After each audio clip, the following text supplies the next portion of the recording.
ஏன்னா எவ்வளவோ சிரமங்கள்லாம் வந்து ஆத்துல இருந்து வெளியில வர முடியாத சிச்சுவேஷன்லாம் மாறி ரொம்ப அனுகிரகமா வந்து இந்த சீதா கல்யாணம் நிறைய விசேஷங்கள் நடக்கிறதுக்கு பஜனைகள் மேளாக்கம் போறதுலாம் பரம சௌக்கியமா நம்மளெல்லாம் பகவானுக்கு வச்சுருக்கான். நம்மெல்லாம் யாரு? தியாகராஜ சுவாமிகள் சொல்றாரு,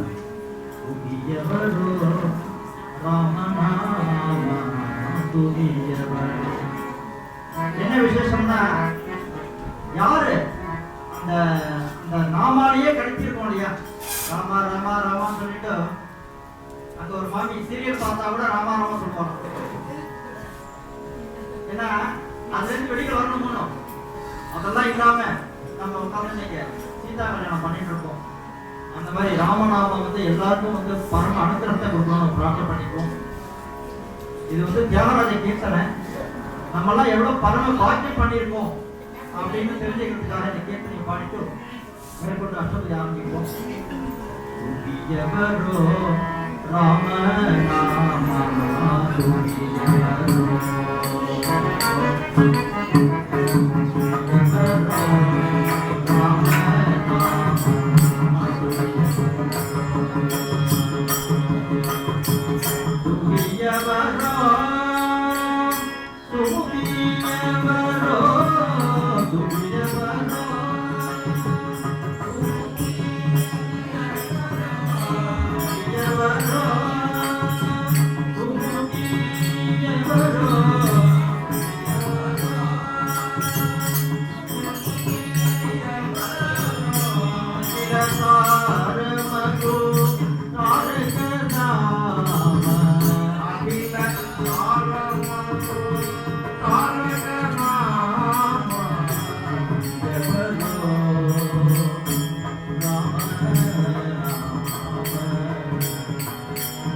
Thank you.